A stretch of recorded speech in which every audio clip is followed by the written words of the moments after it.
Travis Scott was a superstar in the rap game, but after a tragedy during a concert caused the deaths of 9 people, his career dropped off a cliff. From billion-dollar lawsuits to a possible failed comeback, today we're breaking down the wild story behind his downfall. Travis Scott has been hustling in the rap game since 2008 when he dropped his first project.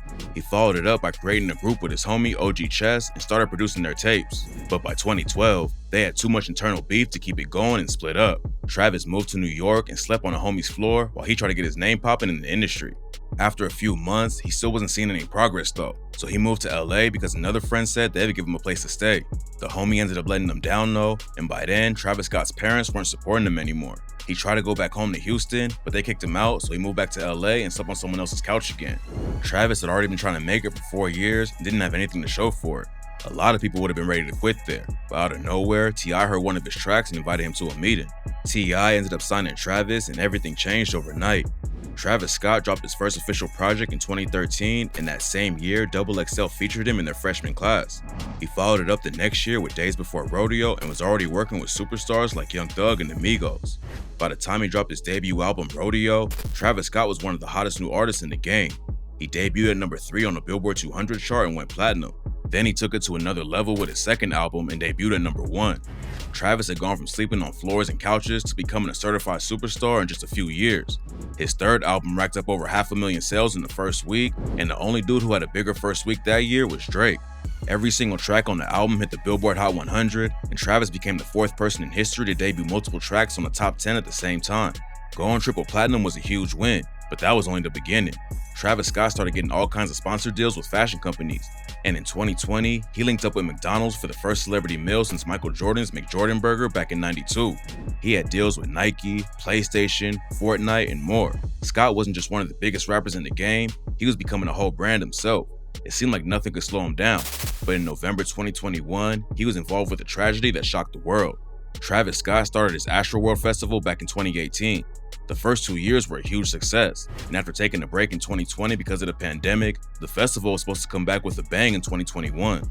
Everyone knows what happened that night, but there was already chaos hours before people started dying. Fans started lining up at 5 a.m., and by 8:15, the police lieutenant was already asking for riot gear because the crowd was getting out of control. At 10 a.m., they were pulling down barricades and breaking down checkpoints, and then someone used bolt cutters to break through a fence. Travis didn't take the stage until 9 that night, but people were already getting hurt early in the day. By 4 in the afternoon, medical staff had already treated 54 people, but the situation was about to get way worse.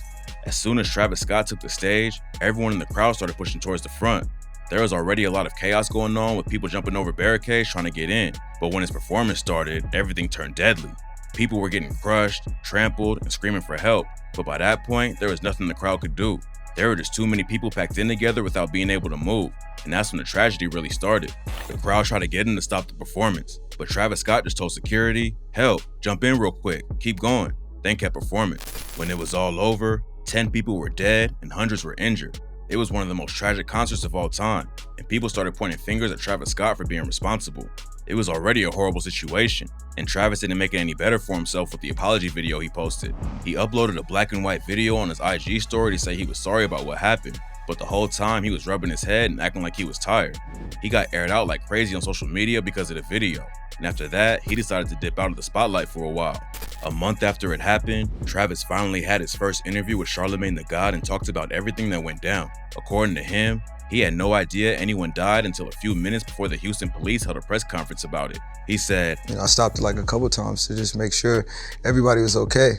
And I just really just go off the, the fans' energy as a collective, call and response. And I just didn't hear that. I got music, I got my in-ears, but I just didn't hear that, He's already settled one lawsuit over the situation, but there are still billions in suits that haven't been settled yet.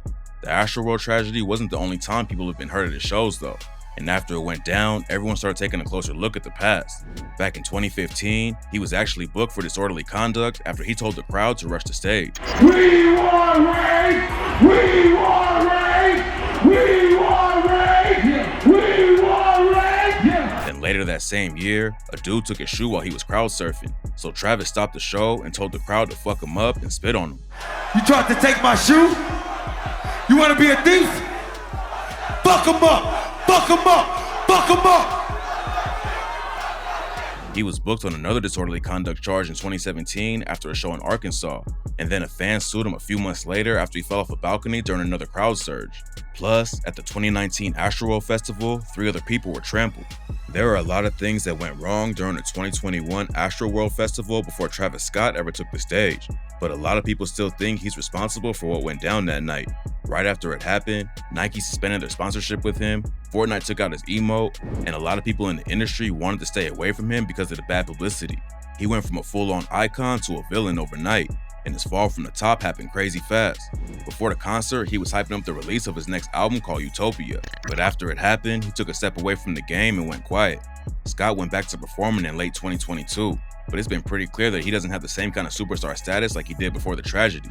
He's also been running his own label, Cactus Jack Records, since 2017, but that situation's looking even worse. Leveling up and becoming a label owner seemed like a great move for Scott, but it turns out that he's not great at the executive side of the game. The first rapper he allegedly signed in 2017 was Smoke Perp. Fans were confused about the signing, and rumors say that Alamo Records paid Travis to link up with Perp to get him some shine. Perp already had a deal with Alamo, and it's not clear if he ever actually signed with Cactus Jack. Someone asked him if he got dropped from the label after he wasn't featured on the Jack Boys album in 2019, but Perp told him that he went with Alamo instead. Everyone knew he was already on the label, so there must be more going on behind the scenes, but it's still not clear how it all went down. In 2018, it looked like Travis Scott had made a crazy move by signing Sheck West to the label. West was blowing up like crazy off the track Mo Bamba, and his first album ran up decent numbers in October 2018 and hit number 17 on the Billboard 200. But instead of pushing his artists to keep the momentum up, Travis let West take it easy and he fell off hard in 2019. Then in 2021, he signed another hot rapper named SoFaygo who was popping off with the track Knock Knock. But just like West, SoFaygo let his own wave die out before dropping a project. And when he finally released an album in 2022, it didn't even chart on the Billboard 200. His label might be failing, but Scott is trying to make a real comeback this year. He got his deal with Nike back, and now he's promoting the release of Utopia again. Plus, Rolling Loud announced a massive partnership with him, and now he's headlining shows in Portugal, Germany, Thailand, and LA. Obviously, he still has a lot of fans out there waiting to hear new music, but it's not clear right now if he'll ever reach the same heights he did a few years ago. There's still not a release date for Utopia yet, but it'll probably come out within a few months, and then we'll really know if his career is going downhill or if he'll pick up right where he left off.